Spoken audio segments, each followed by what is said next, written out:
কত যুবক যে পৃথিবী থেকে চলে গেছে। হে আমার ভাই, আপনাকে কেমন করে বুঝাই, যারা দিন রাত কোনো কিছুর পরোয়া করেন নাই, দিন রাত আল্লাহর পথে ছুটে চলেছেন। ওই খালিদ বিন ওয়ালিদ রাদিয়াল্লাহু আনহুকে দেখেন, তিনি মৃত্যু সজ্জায় বলেছিলেন যে আমি জাহাদতু কাযা ওয়া কাযা, আমি যে কতই না যুদ্ধ করেছি আল্লাহর পথে, আমার শরীরে এমন একটা দাগও নাই যেখানে, মানে একটা জায়গাও বাকি নেই আমার শরীরের মধ্যে যেখানে কোনো তরবারির আঘাত নাই বা বর্ষার ছোঁয়া নাই। সেদিন তিনি মৃত্যু সজ্জায় বলছিলেন যে আজকে আমি আমার বিছানায় মারা যাচ্ছি, আমি যুদ্ধের মাঠে মারা যাওয়ার সৌভাগ্য আমার হলো না। ফালা নামাত আইনুল জুবালা, তিনি বলেছিলেন যে কাপুরুষদের দু চোখ যেন কখনো না ঘুমায়। ওই দেখো যুবক, তোমার আদর্শ। খুবাইব রাদিয়াল্লাহু আনহু, ইসলামের জন্য তাকে দায়ী করে পাঠানো হয়, রাজি নামক একটা জায়গায় কাফেররা তাকে ধরে ফেলে এবং তাকে শুল দণ্ড দিয়ে হত্যা করে। খুবাইব রাদিয়াল্লাহু আনহুকে যখন শুল দেওয়া হচ্ছিল, তিনি বলছিলেন, এই কবিতাটা ভালো করে পড়বা, রাহিকুল মাকতুম বই আছে, লাস্তু উবালি হিনা উক্তালু মুসলিমান। তাকে যখন শুল দণ্ড দেওয়া হচ্ছে, শুল দণ্ড মানে বোঝো, পিছন দিয়ে মানে লৌহ দণ্ড প্রবেশ করিয়ে মাথা দিয়ে বের করে দিত, কঠিন দণ্ড, একটা ফাঁসি টাসির চেয়েও ভয়ঙ্কর। এই শুল দণ্ড তাকে দেওয়া হচ্ছে এবং বলা হচ্ছে, তুমি কি চাও তোমাকে ছেড়ে দেই আর মুহাম্মাদকে তোমার জায়গায় শুলদণ্ড দেই? কাফেররা বলেছিল। আর এই যুবক বলেছিলেন যে আমার জীবনের বিনিময়ে নবীর একটা চুলের আঘাত পাক সেটাও আমি চাই না। দোয়া করছে, আল্লাহ আমার মৃত্যুর সংবাদটা নবীকে পৌঁছে দিও। আল্লাহ পাক সেটা পৌঁছে দিলেন। রাসূল মদিনা থেকে খবর পেয়ে গেলেন যে খুবাইবকে হত্যা করা হয়েছে। তিনি তখন কবিতা আবৃত্তি করছিলেন যে লাস্তু উবালি হিনা উক্তালু মুসলিমান, আমি কোনো পরোয়াই করি না যখন আমাকে মুসলিম হিসেবে হত্যা করা হচ্ছে। আলাই জামিন কানা লিল্লাহি মাসরাই, আমাকে যেদিকেই পাশ ফেরানো হোক না কেন সেটা আল্লাহর জন্যই। ওয়াযালিকাল ইলাহু ওয়া ইয়াশা, এবং তিনি হচ্ছেন এমন ইলাহ যিনি যদি চান ইউবারিক আলা ফি কুল্লি শিলউই মিমাসা, তাহলে তিনি প্রত্যেকটা আমার গোশত টুকরা হাড্ডির মধ্যে বরকত দিতে পারবেন। এই কবিতা বলতে বলতে তার জান চলে যায়। এই যে তোমার আদর্শ, কখনো ভেবেছো তাদেরকে নিয়ে? তারা তোমাদের সুপার হিরো। আজকে ফ্যান্টাসির জগতে সুপার হিরো খুঁজে বেড়াও তোমরা। তোমরা রাসূলের আদর্শ গ্রহণ করার সৌভাগ্য হলো না, খালিদ বিন ওয়ালিদকে দেখতে পারলে না। ওমর ইবনুল খাত্তাব এমন বীর, যার সামনে 10 জন 15 জন কিছুই না, তরোয়াল নিয়ে বের হয়েছেন নবীকে হত্যা করবে। প্রতিমধ্যে শুনলেন কি, তার বোন ভগ্নিপতি ইসলাম কবুল করেছে, চললেন বোন আর ভগ্নিপতিকে আগে মারবো তারপর নবীকে। সেখানে গিয়ে শুনলেন কোরআন তেলাওয়াত করা হচ্ছে, কান লাগিয়ে শুনলেন কি তেলাওয়াত করা হচ্ছে। জিজ্ঞাসা করলেন কি তেলাওয়াত করছো? তারা বললো যে আমরা কিছুই তেলাওয়াত করছিলাম না। তিনি মারধর শুরু করলেন, এক পর্যায়ে একটা কাগজ বের হয়ে আসলো, ওই যে নুসখা, সেখানে লেখা ছিল সূরা তাহা। সেই সূরা তাহার তিলাওয়াত শুনে পড়তে পড়তে পড়তে পড়তে তার চোখ দিয়ে দরদর করে পানি পড়তে লাগলো এবং তিনি বলতে লাগলেন, ইয়ামবাগি লিমান ইয়াকুলু হাদা আল্লা ইউবাদা মাআহু গায়রা, যে সত্তা এরকম কোরআন নাজিল করতে পারে উচিত হবে না যে তার সাথে কাউকে শরীক করা হোক। বললেন, শাহিদতু আল্লা ইলাহা ইল্লাল্লাহ ওয়া আন্না মুহাম্মাদান রাসূলুল্লাহ, আমি সাক্ষ্য দিচ্ছি আল্লাহ ছাড়া কোনো মাবুদ নাই এবং মুহাম্মদ আল্লাহর রাসূল সাল্লাল্লাহু আলাইহি ওয়াসাল্লাম। খুযুনি ইলা রাসূলিল্লাহি ওয়া আসহাবিহি, আমাকে আল্লাহর রাসূল এবং সাহাবীদের কাছে নিয়ে চলো, আমি ইসলাম কবুল করব এখনই গিয়ে। সেখানে গিয়ে নবীকে বললেন, ইয়া রাসূলুল্লাহ, আমি জিতুকা উমিনু বিল্লাহি ওয়া রাসূলিহি, আমি আপনার কাছে এসেছি আল্লাহ এবং আপনার প্রতি ঈমানদার হয়েই এসেছি। ওয়া বিমা জিতা বিহি মিন ইনদিল্লাহ, আর আপনি আল্লাহর পক্ষ থেকে যা নিয়ে এসেছেন এই কোরআনের প্রতি ঈমানদার হয়েই আমি এসেছি এখানে। তিনি বললেন, ওই সময় ওমর ইবনুল খাত্তাব, যে ইয়া রাসূলুল্লাহ, আমরা কি হকের উপর নাই? আলাসনা আলাল হক ওয়া লাইসু আলাল বাতিল, আমরা কি হকের উপর নাই? মুশরিকরা কি বাতিলের উপর নাই? তাহলে আমরা কেন গোপনে গোপনে ইসলামের দাওয়াত দিব? আজকে থেকে প্রকাশ্যে ইসলামের দাওয়াত দিব। তখন থেকে ইসলাম প্রকাশ্যে দাওয়াত পেয়েছে, তার আগে পায়নি। তুমি ওমর হতে পারো না? একটা ছেলেকে দেখলাম অনলাইনে, আমি তাকে চিনি না, অনলাইনে একটা স্ট্যাটাস দেখেছিলাম, খালি ইসলামের পক্ষে কিছু একটা বলার কারণে তার একটা বড় পথ চলে গেছে এবং সে স্ট্যাটাস দিয়েছে যে যদি একদিন বাঁচি সিংহের মতো বাঁচবো, তাও ধর্মকে আমি দলের কাছে বিক্রি করব না। মন থেকে দোয়া চলে আসলো ওর ওখানে। আমি কমেন্ট করেছি যে তোমাকে আল্লাহ ওমরের মতো কবুল করুক। হামজা বীর সাহাবী, যাকে উহুদের যুদ্ধে শহীদ করা হয়েছে। আবু জেহেল রাসূলকে চর মেরেছিল একটা। হামজা রাদিয়াল্লাহু আনহু যখন শুনেছেন আবু জেহেল রাসূলকে মেরেছে, সরাসরি আবু জেহেলের বাসায় ওকে গলার ধরে বের করে প্রচন্ড জোরে ঘুষি করে একটা মারা হলো। বলা হলো যে আমার ভাতিজা যে দিনের উপর আছে আমিও সেই দিনের উপর আছি, রুদ্দাহা ইন ইসতাতা'তা, তোমার ক্ষমতা থাকলে আমাদেরকে ঠেকিয়ে দেখাও দেখি। তিনি রাসূলের কাছে গেলেন, বললেন, ইয়া ইবনা আখি, হে আমার ভাতিজা, কুনতু আনসুরুকা বিল হামিয়া, আমি তোমাকে সাহায্য করতাম আত্মীয়তার সম্পর্কের কারণে, আলা নানসুরুকা লিল ইসলাম, আজকের দিন থেকে আমি ইসলামের জন্য তোমাকে সাহায্য করব। আশহাদু আল্লা ইলাহা ইল্লাল্লাহ ওয়া আন্নাকা রাসূলুল্লাহ, আমি সাক্ষ্য দিলাম যে আল্লাহ ছাড়া কোনো ইলাহ নাই, তুমি আল্লাহর রাসূল। এই যে ইসলামের শক্তি বাড়তে থাকলো তখন, তো তুমি হামজার মতো হতে পারো না? হামজা রাদিয়াল্লাহু আনহু উহুদের যুদ্ধে যখন করছিলেন, তার সামনে কোনো কাফের মুশরিক টিকতে পারে নাই। আমি তোমাকে বলিনি যে অস্ত্র নিয়ে এখন বের হয়ে যাও, কথা অন্যদিকে নিয়ে যাবা না, কথাটা অন্যদিকে ঘুরাবা না। এখন তো মিডিয়ার যুগ, কথা অন্যদিকে মানুষ ঘুরায় খুব সহজে। আমি বলেছি তোমার এই চেতনাটা নাই, তুমি হামজার মতো চেতনা ধারণ করতে পারো না, উমরের মতো চেতনা ধারণ করতে পারো না। অসংখ্য সাহাবী ছিলেন এরকম। মুসআব বিন উমাইর এত ধনী সাহাবী ছিলেন, যার আতরের খুশবু ছিল আরবের সবচেয়ে দামি আতরের খুশবু। ইসলাম কবুল করে সব ছেড়ে দিলেন, এক পোশাকে তাকে কবর দেওয়া হয়েছে উহুদের মাঠে। মানে তাকে যখন শহীদ করা হয়, তার দেহের মধ্যে এতগুলো তরবারির দাগ ছিল, তুমি কল্পনাও করতে পারবে না। এই সাহাবীকে রাসূল সাল্লাল্লাহু আলাইহি ওয়াসাল্লাম যখন দাফন করলেন, তাকে দাফন করার জন্য কোনো কাফন পাওয়া যাচ্ছিল না, ঘাস দিয়ে তাকে দাফন করা হয়েছে। এই হলো মুসআব বিন উমাইর রাদিয়াল্লাহু আনহু। কত সাহাবী চলে গেছেন এমন দুনিয়া থেকে, কত বীর যোদ্ধা চলে গেলেন পৃথিবী থেকে, কিন্তু আজ পর্যন্ত তোমাদের এই আদর্শগুলো তোমরা অর্জন করতে পারলে না। তোমরা এখনো সেই পশ্চিমা সভ্যতার গোলক ধাঁধায় পড়ে আছো। ওই ইহুদি, ওই খ্রিস্টান, ওই দাজ্জালের অনুসারীরা যা শিখাচ্ছে তাই শিখছো, যা গিলাচ্ছে তাই গিলছো, মিডিয়ায় যা দেখছো তাই বিশ্বাস করছো। আল্লাহ পাক তোমাদের সবাইকে যেন ইসলামের দিকে হেদায়েত দান করেন, ফিরিয়ে নিয়ে আসেন, আল্লাহুম্মা আমিন। কয়েকটা পয়েন্ট খালি আকারে বলছি, কি করবা তুমি এখন। এক নাম্বার, তুমি তোমার জীবনের উদ্দেশ্যটাকে ফিক্স করো। ঠান্ডা মাথায় আজকে রাতের বেলা চিন্তা করবা আল্লাহ পাক তোমাকে কি জন্য দুনিয়ায় পাঠিয়েছেন। একটু চিন্তা করবা, 1 মিনিট একটু চিন্তা করবা যে তুমি পৃথিবীতে নাই, তুমি পৃথিবীতে নাই, তুমি মারা গেছো। চিন্তা করবা তুমি মারা গেছো। এরপর চিন্তা করবা তুমি যে মারা গেছো, পৃথিবীর কারো কোনো সমস্যা হচ্ছে কিনা। তুমি যে মারা গেছো, পৃথিবী কি থেমে আছে? তোমার পরিবার থেমে থাকবে? তোমার শিক্ষা, তোমার বন্ধু বান্ধব, তোমার আত্মীয়স্বজন কেউ থেমে থাকবে? কেউ থেমে থাকবে না। তুমি পৃথিবীতে থাকো বা না থাকো, কারো কিছু আসে যাবে না। আল্লাহ পাক তোমাকে যে পৃথিবীতে রেখেছেন, একটা সুযোগ খালি দিয়েছেন যাতে তুমি আল্লাহর দ্বীনের জন্য কিছু করতে পারো। এটাই আল্লাহ তোমার কাছে চান, আর কিচ্ছু চান না। আর কিচ্ছু আল্লাহ তোমার কাছে চান না। আল্লাহ চান তুমি একজন ভালো মানুষ হও, ভালো মুসলিম হও এবং দ্বীনের জন্য কিছু খেদমত করে পৃথিবী থেকে বিদায় নাও। এই দিন তুমি ছাড়াও বিজয়ী হবে ইনশাআল্লাহ। তুমি থাকো বা না থাকো, এই দিন কিন্তু বিজয়ী হবেই। হয় তোমাকে নিয়ে হবে অথবা তোমাকে ছাড়াই হবে। জীবনের উদ্দেশ্য ফিক্স করো। জীবনের উদ্দেশ্য একটাই, জান্নাত। জান্নাত পাওয়ার জন্য যা করা দরকার তাই করতে হবে। কোরআন হাদিস মেনে চলা থেকে শুরু করে আমল করা, আদব আখলাক সবকিছু এর মধ্যে চলে আসবে ইনশাআল্লাহ। আল্লাহ পাক তোমাকে পথ দেখাবেন। আগে তুমি জীবনের উদ্দেশ্য ফিক্স করো। একটা কথা বলি, সবাই তোমাদেরকে বলবে জীবনে সফল হতে হবে। অনেক কথা আমি বলছি আমার ব্যক্তিগত অভিজ্ঞতা থেকেই বলছি। আল্লাহ পাক আলহামদুলিল্লাহ ফার্স্ট সেকেন্ড ছাড়া রেজাল্ট আমাদের হতো না। যখন থেকে আমরা বুঝতে পেরেছি যে ট্র্যাকে আমরা যাচ্ছি সে ট্র্যাকটা ভুল, সেই ট্র্যাকটা ভুল, এই বুঝটা যখন থেকে আসছে আমাদের মধ্যে, আমরা চেষ্টা করছি অন্যদেরকে আমাদের শিক্ষা দিয়ে সচেতন করার জন্য। আমরাও ভুল করেছি, ভুলের উপর ভুল করেছি। আল্লাহ পাক যেন মাফ করেন, আল্লাহুম্মা আমিন। সাফল্যের সংজ্ঞা শেখানো হতো আমাদেরকে পরিবার থেকে। সফল হতে হবে বাবা, নিজের পায়ে দাঁড়াতে হবে, বাবাকে দেখতে হবে, মাকে দেখতে হবে, অমুক তমুক ইত্যাদি ইত্যাদি। বিয়ে করবি কি নিয়ে, তোর তো কিছুই নাই, বলে না কথাগুলো আপনাদেরকে। চাকরি বাকরি করতে হবে, প্রতিষ্ঠিত হতে হবে। শোনো, সাফল্যের একটা সংজ্ঞা দিয়েছেন আল্লাহ কোরআনে, একটাই সংজ্ঞা, সূরা আল ইমরানের মধ্যে আছে। আজকে আমি সব ডিটেলস বলার সময় পাচ্ছি না। সূরা আল ইমরানের মধ্যে আছে, কুল্লু নাফসিন যায়িকাতুল মাউত, প্রত্যেকটা নফস মারা যাবে এবং কিয়ামতের মাঠে তাদের পুরোপুরি প্রতিদান তাদেরকে দেয়া হবে। এখানে আল্লাহ সাফল্যের সংজ্ঞা দিয়েছেন, ফামান যুহজিহা আনিন নার ওয়া উদখিলাল জান্নাহ ফাকাদ ফাজ।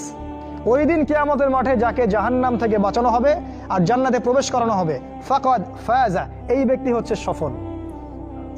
সাফল্যের সংজ্ঞা কোথায় পাইলেন? যদি আমরা জাহান্নাম থেকে বাঁচতে পারি প্রত্যেক ব্যক্তি এবং জান্নাতে যেতে পারি, সেই সফল। এছাড়া কেউই সফল না, এই পৃথিবীর কেউই সফল না, কেউ না। সে যত বড় রাষ্ট্রনেতা হোক, পণ্ডিত হোক, বিজ্ঞ হোক, পণ্ডিত কে হয় হোক, যার দাপটে সারা বিশ্ব কাঁপে, এও সফল না যদি না সে জান্নাতে যেতে পারে।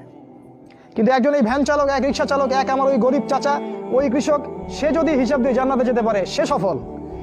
তিনি সফল, তিনি আল্লাহর কাছে পছন্দের বান্দা। অতএব জীবনের উদ্দেশ্যটাকে ঠিক করে ফেলো, এটা প্রথম কাজ। দ্বিতীয় কাজ, তোমাকে জ্ঞান অর্জন করতে হবে। দ্বিতীয় কাজ, কিসের জ্ঞান অর্জন করবে? যে জ্ঞান তোমাকে আল্লাহর দিকে নিয়ে আসবে সেই জ্ঞান অর্জন করতে হবে। কোন কোন সাবজেক্ট পড়তে হবে তোমাকে প্রথমত কোরআন পড়তে হবে, তেলাওয়াত করা শিখবে, অর্থ জানবে, আরবি ভাষা শেখার চেষ্টা করো, কোরআনের আদেশ মানো, নিষেধগুলো ছেড়ে দাও এবং কোরআনের দাওয়াত মানুষের কাছে পৌঁছে দাও। কোরআনের দাওয়াত মানুষের কাছে পৌঁছে দাও এবং কোরআনের বিধান বাস্তবায়নের জন্য আল্লাহর পথে চেষ্টা করো। আর কি সাবজেক্ট পড়তে হবে তোমাকে? হাদিস পড়তে হবে, রাসূলের হাদিস, অসংখ্য হাদিস, এগুলো পড়তে হবে তোমাকে। আর কি পড়বে? ইসলামের ইতিহাস তোমাকে পড়তে হবে। ইসলামের ইতিহাস জানবে না তাহলে হীনমন্য জাতি হবে। তুমি জানবেই না তোমার এই বাপ দাদারা ছিল সিংহ পুরুষ, তুমি এটা জানবেই না। তোমার শেকড় যে এত সিংহ পুরুষ দিয়ে ভর্তি, এটা তুমি জানোই না। এই জন্য হীনমন্যতায় ভোগো, মনে হয় যে আমাদের কেউ নাই, আমরা এতিম। জি না, আমরা এই বিশ্ব শাসন করেছি 100 বছর আগেও। 100 বছর আগেও এই পুরো বিশ্ব আমাদের হাতে ছিল। এখন যা দেখছো এরকম অতীত এরকম ছিল না। একটা ওমরের হুঙ্কারে সারা বিশ্ব কেঁপে যাইতো। এক আলী রাদিয়াল্লাহু আনহু যদি জিহাদের মাঠে হুঙ্কার দিতেন, সমস্ত কাফের হৃদয় একদম দরদর করে কাঁপতে থাকতো। আমাদের সিংহ পুরুষ বাবারা দাদারা এরকম ছিলেন। আমরা এত হীনমন্য জাতি ছিলাম না। আজকে আমরা আমাদের পরিচয় ভুলে গেছি। ইতিহাস পড়তে হবে তোমাকে। আর কি পড়তে হবে? ইসলামের অর্থনীতি পড়বে। অর্থনীতি জানো না, তুমি হালাল হারাম বুঝতে পারবে না। ওরা তোমার সাথে প্রতারণা করে এমন হারাম ঢুকিয়ে দিবে তুমি বুঝতেই পারবে না এটা হারাম ছিল।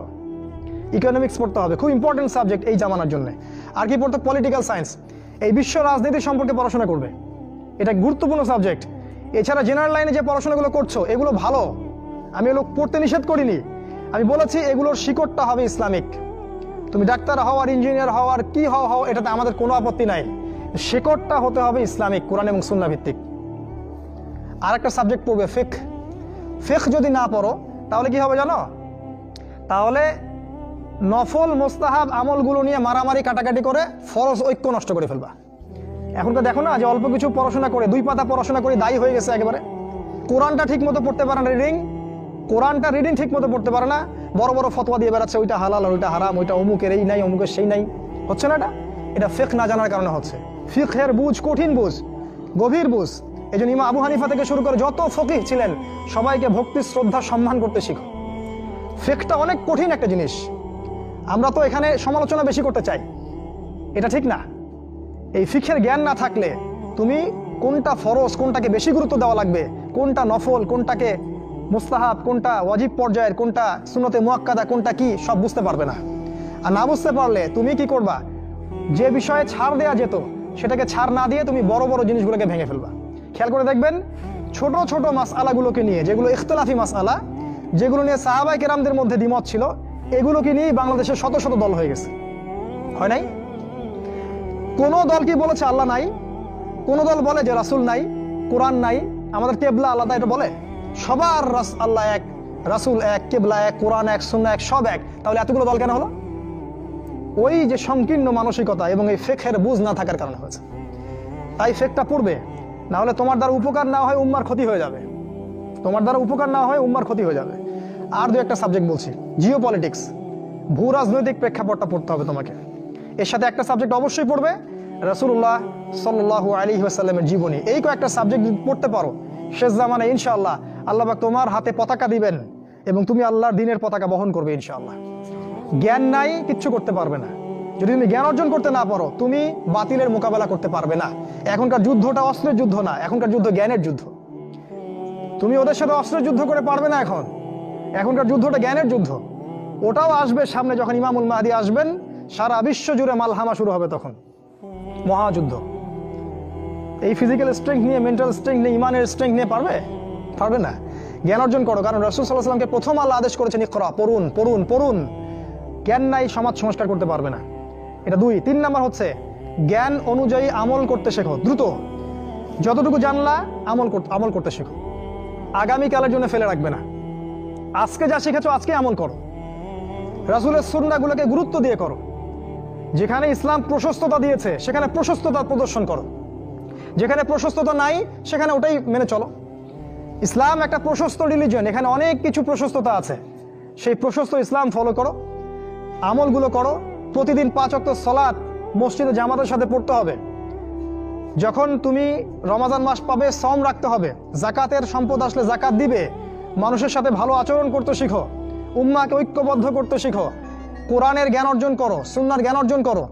এবং জানা অনুযায়ী আমল করে তুমি তোমার নিজের ভিতরে একটা পরিবর্তন নিয়ে আসো, পবিত্র হওয়ার চেষ্টা করো, সব পাপ থেকে তওবা করে ফিরে আসো, রাসূলের সুন্নাহগুলোকে গুরুত্ব দাও। এ টু জেড, বাথরুমে যাওয়া থেকে শুরু করে তোমার জীবনের প্রতিটা ক্ষেত্রে নবীজির সুন্নাহগুলোকে তোমার উপর বাস্তবায়ন করো। নিজের উপর সুন্নাহ নাই, তুমি সমাজে সুন্নাহ বাস্তবায়ন করতে পারবে না। 3 নাম্বার। 4 নাম্বার, আদর্শ পরিবার গড়ে তোলো। আদর্শ পরিবার গড়ে তোলার জন্য তোমাকে তাড়াতাড়ি বিয়ে করতে হবে। তোমার সামর্থ্য আছে, শারীরিক মানসিক সামর্থ্য আছে, রুজির একটা ব্যবস্থা আছে, বিয়ে করে ফেলো, দেরি করবে না। বিয়ে করে ফেলো, দেরি করবে না। আমি বলছি অবশ্যই অবশ্যই তোমার শারীরিক সামর্থ্য থাকতে হবে, মানসিক সামর্থ্য থাকতে হবে, অর্থনৈতিক সামর্থ্য থাকতে হবে, একটা মেয়ের রেসপন্সিবিলিটি নেওয়ার সামর্থ্য থাকতে হবে। সামর্থ্য হয়ে গেলেই তুমি বিয়ে করে ফেলবে, আর কোনো দিকে দেখার দরকার নাই। এমনকি তোমার যদি একাধিক বিয়ে করার সামর্থ্য থাকে সেটাও তোমাকে করতে হবে। যার একাধিক বিয়ে করার সামর্থ্য আছে সে যদি না করে সেটাই তার জন্য গুনার কাজ। জি, এই কথাগুলো বলার সাহস পায় না অনেকে, এই কথাগুলো বলার সাহস হয় না, আলেমদেরই হয় না। 2টা বিয়ে করলে মানুষ আবার কি মনে করবে, আমার মনে হয় চরিত্রের সমস্যা, ইত্যাদি ইত্যাদি। আরে বোকা, তাহলে কোরআনের মধ্যে 4টা বিয়ের কথা আসলো কেন? আল্লাহ পাক এমনি এমনি আয়াত নাযিল করলেন নাকি? আল্লাহ পাক খুব ভালো করেই জানেন ছেলেদের চেয়ে মেয়েদের সংখ্যা বেশি হবে, অনেক ছেলে মারা যাবে, মেয়েরা সমাজে বেঁচে থাকবে। কত অসংখ্য এতিম মেয়ে সমাজে পড়ে আছে, অসংখ্য বিধবা মেয়ে সমাজে পড়ে আছে। ওদের দায়িত্ব নিতে হবে না? কে নিবে ওদের দায়িত্ব? ছেলেরা দায়িত্ব না নেয় কে দায়িত্ব নিবে? ওই মেয়েগুলা কি সমাজের প্রজাপতি হয়ে থাকবে? ওরা কি পতিতালয় সম্পত্তি হবে? ওদের অধিকার নাই। এখানে অধিকার দিলে আমরা চরিত্র খারাপ হয়ে যায়, আর এদের সাথে তোমরা সারা দেশে এবং বিশ্বে জেনা করে বেড়াচ্ছ, এগুলাতে চরিত্র খারাপ হয় না। একটা ছেলে বিয়ে করার পরেও 10টা মেয়ের সাথে পরকীয়া করে, এটাতে চরিত্র খারাপ হয় না। কিন্তু যদি আরেকটা বিয়ে করে তখন সমাজের মানুষ তাকে বাঁকা চোখে দেখা শুরু করে। এটা জাহিলিয়াত, এটা পুরো সম্পূর্ণ মক্কার জাহিলিয়াত চলছে। দ্রুত বিয়ে করো, বিয়ে করে আদর্শ পরিবার গঠন করবে। পরিবারটা এত শক্তিশালী হবে যে পরিবারের ভিতর যেন কোনো রকম শিরক, কোনো বেদাত, কোনো কুফর, কোনো হারাম ঢুকতে না পারে। পারবে না ইনশাআল্লাহ? ইনশাআল্লাহ। 5 নাম্বার, তোমার সন্তানদেরকে মানুষ করে যাও। কালকে তুমি থাকবে না, তোমার সন্তানরা বেঁচে থাকবে। এক একটা সন্তান, এই যে বাচ্চাগুলোকে এমনভাবে বড় করতে হবে যাতে এরা আগামী দিনের ওমর হয়, আগামী দিনের হামজা হয়, আগামী দিনের খালিদ বিন ওয়ালিদ রাদিয়াল্লাহু আনহু হতে পারে ইনশাআল্লাহ। নিজে কি করেছি, সারা জীবন বৃথা চলে গেল। নিজের সাথে যা হয়েছে হয়েছে, বাচ্চাদের সাথে আর রিস্ক নেবেন না। বাচ্চাদেরকে ধ্বংস করবেন না আল্লাহর ওয়াস্তে। ওদেরকে আল্লাহর পথে দিয়ে দিন, দিন শেখান, কোরআন শেখান, হাদিস শেখান, ডিনামাইট করে গড়ে তোলেন। 7 নাম্বার, হালাল রিজিক অন্বেষণ করো তোমরা। রিজিকটা যত ছোট পেশা হোক না কেন, যদি হালাল হয় অবশ্যই সেটাই উত্তম। আর যত বড় পেশা হোক না কেন, যদি হারাম হয় সেটা তোমার জন্য জাহান্নামে যাওয়ার কারণ হবে। অনেক বড় পদ আছে কিন্তু সেখানে ঘুষ আছে, সুদ আছে, প্রতারণা আছে, সেখানে যাবে না। আল্লাহর ওয়াস্তে সেখান থেকে দূরে থাকো। আর তুমি যদি কৃষক হয়ে থাকো, তোমার রুজির মধ্যে হালাল থাকে, তুমি কৃষি কাজ করেই সংসার চালাও, কোনো সমস্যা নেই ভাই, কোনো সমস্যা নাই। লজ্জার কিছু নাই, অপমানের কিচ্ছু নাই। তুমি আল্লাহর কাছে প্রিয় বান্দা। আল্লাহ পাক বলেছেন ইন্নাল্লাহা তাইয়্যিব লা ইয়াকবালু ইল্লা তাইয়্যিব। আল্লাহ পাক পবিত্র, পবিত্র রিজিক ছাড়া তিনি গ্রহণ করেন না। সারা জীবনের ইবাদত কবুল হবে না যদি আপনার রিজিকের মধ্যে হারাম থাকে। কিচ্ছু করার নাই, নবীর কথা পাল্টাতে পারবেন না। সারা জীবন সুদ ঘুষ খেয়ে বছর বছর হজ উমরা করবেন আর হাজি সাহেব লকব লাগাবেন, ওইসব করে লাভ নাই আল্লাহর কাছে, কোনো লাভ নাই। ওইরকম হজ আবু জেহেলও করতো, আবু জেহেল হজ করতো এরকম। ওইসব হজ উমরা আল্লাহ পাকের কাছে দেখায় লাভ নাই। রিজিক হতে হবে পিওর, পরিশুদ্ধ, যেটা খুব ডিফিকাল্ট। এই জন্য আপনাকে নাসিহা করছি, কৃষিভিত্তিক অর্থনীতির দিকে চলে আসেন। কৃষিভিত্তিক অর্থনীতি, এটা আপনার জন্য ভালো হবে ইনশাআল্লাহ। আর ব্যবসা ভিত্তিক, কটা বললাম? 7, 8, আর 2-3টা বলে শেষ করছি। 8 নাম্বার হচ্ছে শারীরিকভাবে শক্তিশালী থাকতে হবে। এর জন্য আপনাকে নিয়মিত ব্যায়াম করতে হবে, নিয়মিত ফিজিক্যাল এক্সারসাইজ বলেন, জিম বলেন, অন্যান্য যে বিষয়গুলো আছে এগুলো আপনাকে করতে হবে। যে খাবারগুলো আপনি খাবেন, প্রত্যেকটা খাবার বিশুদ্ধ কিনা অবশ্যই পরীক্ষা করে খাবেন। এমন কোনো খাবার খাবেন না যে খাবার প্রস্তুত করেছে ওরা, অর্থাৎ ওরা, বুঝতে পারছেন কারা? কারণ ওদের খাবারের মধ্যে এমন কিছু থাকে যেটা আপনাকে আস্তে আস্তে আস্তে আস্তে ধ্বংস করে দিবে। এত ক্যান্সারের রোগী আগে ছিল, এত ডায়াবেটিসের রোগী আগে ছিল, এই যে প্রেশার, হাবি জাবি, স্ট্রোক এগুলো আগে ছিল না, এগুলো রোগ আগে ছিল না। বিগত এই 50 বছরে দেখবেন এমন এমন সব রোগ এত বেশি বেশি করে বাসা বেঁধেছে যে আমাদের প্রজন্মের পর প্রজন্ম ধুকে ধুকে মারা যাচ্ছে। অতএব খাবারের ব্যাপারে সচেতন থাকবেন। এমন খাবার গ্রহণ করবেন না যে খাবারটা বিশুদ্ধ না, যে খাবারটা ম্যানুফ্যাকচার সেটা গ্রহণ করবেন না, মানে মানুষ ওই কলকারখানায় তৈরি করেছে এমন খাবার খাবার খাবেন না। নিজে খাবার উৎপাদন করে খান, নিজে চাষ করে খান, খাঁটি জিনিস খুঁজে খুঁজে খাবেন। আল্লাহর ওয়াস্তে এটা নসিহা করছে এই কারণে, আপনি প্রচন্ড অসুস্থ হয়ে যাবেন যদি আপনি ওদের খাবার খান। আজকে বুঝতে পারবেন না, যখন হবেন তখন আমার কথা বুঝতে পারবেন। এটা কথা বলো 8 9 নাম্বার মুসলিম উম্মাহ, দুটো বলে শেষ করি। 9 নাম্বার হচ্ছে মুসলিম উম্মার মাঝে এই যে বিভক্তি চলছে, আপনি বিভক্তিটাকে দূর করে একটা জায়গায় নিয়ে আসার চেষ্টা করেন। কিভাবে করবেন? নতুন একটা দল খুলতে হবে না। আপনি যদি একটা প্রতিষ্ঠান করে থাকেন, একটা ফাউন্ডেশন করে থাকেন, একটা সংগঠন করে থাকেন, যেটাই করে থাকেন, আপনি যদি এতটুকু নসিহা গ্রহণ করেন যে হ্যাঁ, এই শতদা বিভক্ত এই উম্মার প্রত্যেকেই আমার ভাই, সে যে মাযহাবই হোক আর যে তরিকাই হোক, সে আমার ভাই, সেও মুসলিম আমিও মুসলিম, তার সাথে আমার কিছু বিষয় হয়তো দ্বিমত আছে, কিন্তু এই না, তার মানে এই না যে সে কাফের আর আমি মুশরিক, সে কাফের আর আমি মুসলিম, এমন নয়। প্রত্যেকেই আমার ভাই। প্রত্যেকটা দলের মধ্যে যদি ভালো ভালো কিছু পান, সেই ভালোটুকু আপনি গ্রহণ করেন। আপনি দেখবেন প্রতিটা দলের মধ্যেই ভালো না কিছু আছে, আছে না? নাকি নাই, সবই খারাপ?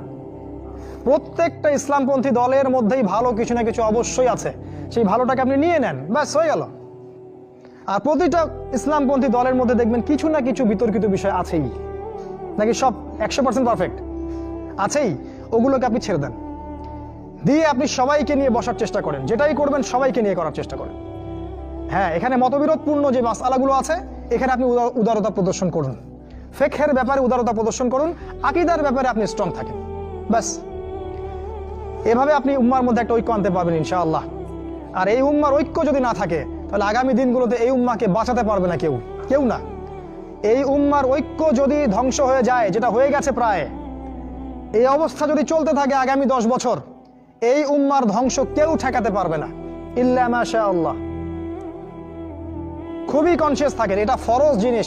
ওয়া'তাসিমু বিহাবলিল্লাহি জামিআ, আল্লাহ পাক বলেছেন আল্লাহর রজ্জু একসাথে শক্ত করে ধরো, এটা আল্লাহর আদেশ। আর যেটা আল্লাহর আদেশ সেটা ফরজ। আপনার জোরে আমিন বলা ফরজ নয়, পায়ে পা লাগানো ফরজ নয়, রফুল ইয়াদাইন করা ফরজ নয়, আপনারা যে আরো জিকিরের তরিকাগুলো বের করেছেন এগুলো ফরজ নয়, এগুলো গুরুত্বপূর্ণ হতে পারে, সুন্নাহ, ফরজ নয়। ওয়া'তাসিমু এটা ফরজ, আল্লাহর রজ্জু শক্ত করে একসাথে ধরে থাকো, এটা ফরজ। আপনি ফরজটাকে ছেড়ে দিয়ে সুন্নাহ ধরতে পারেন না। যদি ধরেন তাহলে আপনি আপনার নির্বোধ, আপনি বোঝেন না যে কোনটাকে বেশি গুরুত্ব দিতে হবে। অতএব উম্মার ঐক্যের জন্য কাজ করুন, যারা ঐক্যের জন্য কাজ করছে ওদেরকে সহযোগিতা করুন। আপনার সময় থাকলে সময় দেন, মেধা থাকলে মেধা দেন, অর্থ থাকলে অর্থ দেন, অথবা দোয়া করে সহযোগিতা করুন। যেভাবে পারেন আপনি তাদেরকে সহযোগিতা করুন। লাস্ট আরেকটা হচ্ছে, আপনাকে আল্লাহ পাক যে সময়টুকু দিয়েছেন এই যৌবনের, এই দুনিয়ার জীবনের, আল্লাহর দ্বীনের দাওয়াত আপনি প্রচার করেন। আপনার মধ্যে যতটুকু এলেম কালাম আছে, বাল্লিগু আন্নি ওয়ালাউ আয়া, একটা আয়াতও যদি জানো আমার পক্ষ থেকে, প্রচার করে দাও। প্রতিটা দিন আপনি আল্লাহর পথে দাওয়াতের জন্য নেমে পড়েন। ফুল টাইম দায়ী হতে বলছি না আমি, পার্ট টাইম দায়ী হয়ে যান। প্রতিটা দিন কিছু না কিছু সময় আল্লাহর দ্বীনের জন্য ব্যয় করেন। মসজিদে বসেন, তালিম করেন, লোকজনকে নামাজের দিকে ডাকেন, আল্লাহর পথে সময় দেন। আপনি যারা দ্বীনের পথে কাজ করছে ওদেরকে হেল্প করেন, নিজে দাওয়াতি কাজ করেন, আপনার সেক্টরে দাওয়াতি কাজ করেন, নিজের মধ্যে, নিজের বন্ধু মহলে, পরিবারে, আপনার আত্মীয় স্বজনের মধ্যে দাওয়াত দিতেই থাকেন। শোনে শুনুক, না শুনুক নাই, কথা বলেন নাই, শুনুক বা না শুনুক, আপনি দাওয়াতি কাজ করতেই থাকেন। ইনশাআল্লাহ এই 10টা কাজ যদি আপনারা যুবকরা করতে পারেন, আমি আশাবাদী ইনশাআল্লাহ আগামী দিনগুলোতে আপনি হবেন ইমামুল মাহদির সৈনিক ইনশাআল্লাহ। আজকে আর লম্বা করছি না। আল্লাহ পাক আমাদের সবাইকে এই 10টা গুণাবলী অর্জন করার তৌফিক দান করুন, এবং আমাদের জীবন এবং আমাদের যৌবনটাকে আল্লাহর পথে ঢেলে দেওয়ার, উৎসর্গ করার তৌফিক আল্লাহ পাক দান করুন। আল্লাহ রাব্বুল আলামিন আমাদের প্রত্যেককে কোরআন এবং হাদিসের বুঝ দান করুন, আল্লাহুম্মা আমিন। আল্লাহ পাক আমাদের সবার আদর্শ পরিবার গড়ে দিন, হালাল রিজিকের ব্যবস্থা করে দিন, আমাদের বিয়েগুলোকে আল্লাহ সহজ করে দিন। আল্লাহ পাক সমাজের সমস্ত জাহেলিয়াত থেকে আমাদেরকে হেফাজত করুন। আল্লাহ পাক আমাদেরকে কোরআন, সুন্নাহ এবং রাসূলের আদর্শ জীবন গড়ার তৌফিক দান করুন। আল্লাহ পাক আমাদেরকে ইসলামের ইতিহাস পড়ার তৌফিক দান করুন, আমাদেরকে ইসলামের বীর সেনানী হওয়ার তৌফিক দান করুন। আমাদের মৃত আত্মীয় স্বজনদেরকে আল্লাহ পাক মাফ করে দিন।